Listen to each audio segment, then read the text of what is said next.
বন্ধুরা, আমরা যদি দ্বিতীয় শ্রেণীর গণিত বইয়ের ৬ পৃষ্ঠায় লক্ষ্য করি, দেখো এখানে শুরুতেই বলা হয়েছে গণনা করি। অর্থাৎ এই নিচে আমরা যে ব্লকগুলো দেখতে পাচ্ছি, দেখো এগুলোকে আমাদের গণনা করতে বলা হয়েছে।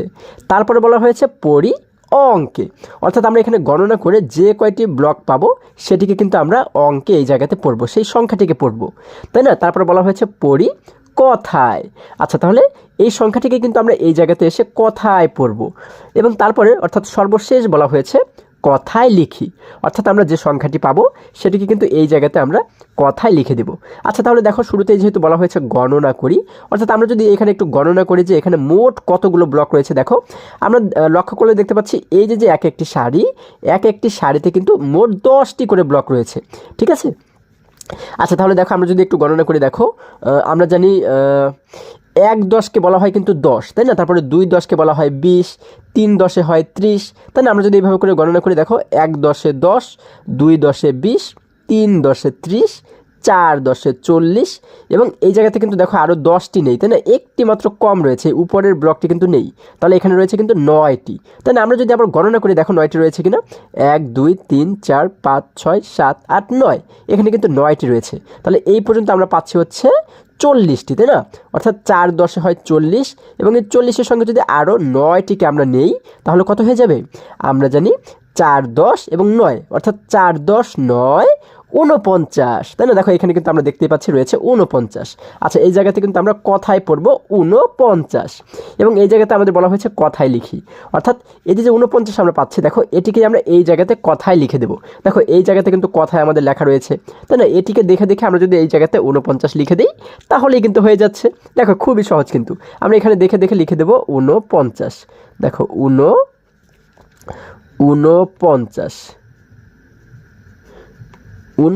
আচ্ছা, আমাদের কিন্তু এই ঘরটি পূরণ করা হয়ে গেল। এরপরে যদি আমরা আরেকটু নিচে লক্ষ্য করি, দেখো এই জায়গাতে কয়টি ব্লক রয়েছে, দেখো 1 10, 2 10, 3 10, 4 10, 5 10, তাহলে এখানে কিন্তু 5টি 10 আমরা দেখতে পাচ্ছি, অর্থাৎ 5 10 হয় 50, তাহলে দেখো আমরা কিন্তু এই জায়গাতে লেখা দেখতে পাচ্ছি রয়েছে 50। তাহলে এটিকে অঙ্কে কীভাবে করে পড়তে হয়? 5 10 50। এখন এইখানে কিন্তু আমরা এই যে 50কে দেখতে পাচ্ছি, এটিকে কিন্তু আমরা কথায় পড়বো 50, তাই না? এবং আমাদের এই জায়গাতে এসে কিন্তু বলা হয়েছে যে এই খালি ঘরে কথায় লিখতে বলা হয়েছে। এই যে 50 আমরা পেয়েছি, এটিকে কিন্তু এই জায়গাতে আমরা কথায় লিখে দেবো। তাহলে এখানে কিন্তু কথায় লেখা রয়েছে, দেখো অর্থাৎ এটিকে দেখে দেখে যদি আমরা এই জায়গাতে 50 লিখে দিই, দেখো আমরা যদি 50 লিখে দিই, তাহলে কিন্তু আমাদের এটিকে সমাধান করা হয়ে গেল, তাই না? আচ্ছা, এবার যদি আরেকটু নিচে লক্ষ্য করি, দেখো এখানে আমরা লক্ষ্য করলে দেখতে পাচ্ছি, দেখো এখানে বলা হয়েছে 51 থেকে 100 পর্যন্ত সংখ্যাগুলো পড়ি ও কথায় লিখি। দেখো আমরা একটু নিচে লক্ষ্য করলে কিন্তু এখানে দেখতে পাচ্ছি 51 থেকে 100 পর্যন্ত আমাদের কিন্তু সব সংখ্যাগুলো এখানে দেয়া রয়েছে, তাই না? এখন বলা হয়েছে যে এই সংখ্যাগুলো আমরা পড়ি ও কথায় লিখি। আচ্ছা, তাহলে আমরা শুরুতে যদি এগুলোকে একটু পড়ি, দেখো আমরা এই যে প্রথমে যদি 50 থেকে 60 পর্যন্ত এইভাবে এতটুকু যদি পড়ি, তারপর হচ্ছে 61 থেকে 70, এইভাবে করে আমরা ভাগ ভাগ করে করে পড়বো, ঠিক আছে? তাহলে আমাদের জন্য একটু প্রেশার কম মনে হবে। হ্যাঁ, আচ্ছা, দেখো প্রথমে বলা হয়েছে 51, তাহলে আমরা এটিকে কীভাবে করে পড়তে পারি? 5 10 1 51, 5 10 2 52। আচ্ছা, তোমরা আমার সাথে সাথে একটু পড়ো। 5 10 3 53, 5 10 4 54, 5 10 5 55, 5 10 6 56, 5 10 7 57, 5 10 8 58, 5 10 9 59, তারপর হচ্ছে 6 10 60। আচ্ছা, প্রথমে আমরা কি করব? এই 51 থেকে 60 পর্যন্ত পড়বো। হ্যাঁ, পড়ার পরে যখন আমাদের এই যে বানানগুলো বা এই যে কথায় লেখা রয়েছে, দেখো এই বানানগুলো আমাদের কিন্তু ভালো করে মুখস্থ করতে হবে, তাই না? যখন আমাদের এগুলো সম্পূর্ণ ভালো করে মুখস্থ হয়ে যাবে, তখন কিন্তু আমরা খাতায় না দেখে লিখব, ঠিক আছে? এটি হচ্ছে তোমাদের কাজ। আচ্ছা, এরপরে আমরা এই যে পরের লাইন, অর্থাৎ 61 থেকে 70 এই পর্যন্ত কিন্তু আমরা এরপরে দেখব, ঠিক আছে? দেখো এখানে বলা হয়েছে এইটি এতটুকু যখন আমাদের সম্পূর্ণ মুখস্থ হয়ে যাবে, তখন কিন্তু আমরা এই সারিতে চলে আসব। আচ্ছা, দেখো এখানে বলা হয়েছে, দেখো কি আমরা একসঙ্গে যদি পড়ি, 6 10 1 61, 6 10 2 62, 6 10 3 63, 6 10 4 64, 6 10 5 65, 6 10 6 66, তারপর হচ্ছে 6 × 7 67, 6 × 8 68, 6 × 9 69, 7 × 70। আচ্ছা, তাহলে আমরা কী করবো, এরপরে কিন্তু এই 61 থেকে 70 পর্যন্ত এগুলোকে আমরা বানান করে পড়বো, হ্যাঁ, এবং মুখস্থ করব। যখন আমাদের সম্পূর্ণ মুখস্থ হয়ে যাবে তখন কিন্তু আমরা এই সারিতে চলে আসবো 71 থেকে 80।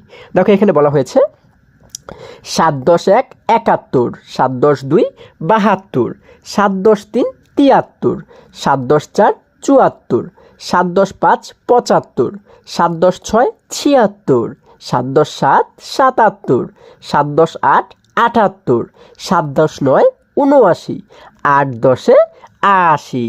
আচ্ছা, তাহলে আমরা এইগুলোকেও কিন্তু এরপরে কী করব, এই যে 71 থেকে 80 পর্যন্ত বানান করে আমরা কিন্তু এগুলোকে পড়বো এবং এই বানানগুলো কিন্তু আমরা ভালো করে মুখস্থ করব, তাই না? যখন মুখস্থ হয়ে যাবে তখন কিন্তু আমরা এই 81 ঘরে আমরা চলে যাব, তাই না? 81 থেকে 90 পর্যন্ত আমরা এরপরে কিন্তু লক্ষ্য করব।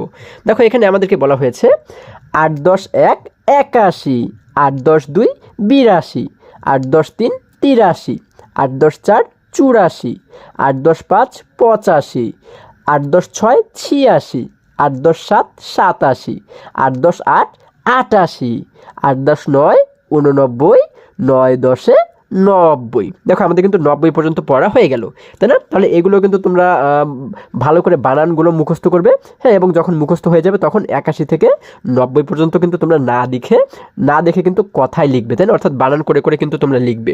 আচ্ছা, এরপরে যদি আমরা এই পরের সারিতে চলে যাই, দেখো এখানে বলা হয়েছে 91 থেকে 100 পর্যন্ত, তাই না? দেখো এখানে আমরা যদি একসঙ্গে পড়ি, চলো।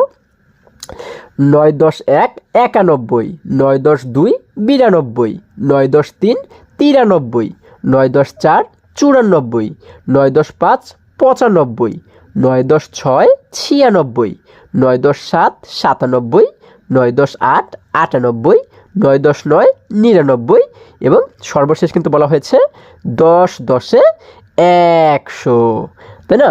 10 × 10 হয় কত? 100। আচ্ছা, তাহলে এগুলোকেও কিন্তু আমরা পড়বো এবং এই যে বানানগুলো রয়েছে প্রত্যেকটা বানান কিন্তু আমরা খুবই সুন্দরভাবে লক্ষ্য করব, ঠিক আছে? এই বানানগুলো যেন আমাদের কোথাও ভুল না হয়, হ্যাঁ, একদম 51 থেকে শুরু করে এই যে 100 পর্যন্ত যতগুলো বানান রয়েছে, হ্যাঁ, কোথায় আকার রসিকার রয়েছে, কোথায় দেখো কিছু কিছু জায়গাতে কিন্তু এই যে 95 85 এই যে 5-এর ঘরগুলো আমরা দেখতে পাচ্ছি, দেখো 55 65 75 85 95, এই 5-এর ঘরগুলোতে কিন্তু চন্দ্রবিন্দু আছে, তাই না? এই 55 ছাড়া চন্দ্রবিন্দু কিন্তু রয়েছে, তাই না? এই চন্দ্রবিন্দু কিন্তু আমাদের ঠিকঠাকভাবে বসাতে হবে, অর্থাৎ এই প্রত্যেকটি বানান কিন্তু আমাদের খুবই সুন্দরভাবে মুখস্থ করতে হবে, ঠিক আছে? তাহলে যখন আমাদের সবগুলো মুখস্থ হয়ে যাবে তখন আমরা কি করব, তখন কিন্তু আমরা না দেখে এই যে এখানে যেমন করে লেখা রয়েছে প্রথমে আমরা সংখ্যায় লিখব, তারপরে কিন্তু এই পাশে আমরা এই যে কথায় বা বানান করে সেটিকে কিন্তু আমরা লিখব, ঠিক আছে? আচ্ছা, তাহলে তোমরা এইটি যখন পুরোপুরি করবে তখন কিন্তু আমরা বুঝবো কি যে আমরা 1 থেকে 100 পর্যন্ত সম্পূর্ণ সংখ্যাগুলো আমরা খুব সুন্দরভাবেই আমরা মুখস্থ করে ফেলেছি, তাই না? আচ্ছা, তাহলে এটি হচ্ছে তোমাদের কাজ। বন্ধুরা, আশা করি আজকের সম্পূর্ণ পাঠ তোমরা খুবই সুন্দরভাবে বুঝতে পেরেছো। আজকে আমাদের এই পর্যন্তই, আবারও দেখা হবে পরবর্তী ভিডিওতে। আর হ্যাঁ, তোমরা যদি আমার চ্যানেলে নতুন হয়ে থাকো তাহলে এখনই চ্যানেলটি সাবস্ক্রাইব করে পাশে থাকো, যেন আমার যে কোনো ভিডিও আপলোড করার সাথে সাথে খুব সহজেই তোমরা সেটি পেতে পারো। সকলে ভালো থাকো, সুস্থ সবল থাকো, এই কামনা করে শেষ করছি। ধন্যবাদ সকলকে।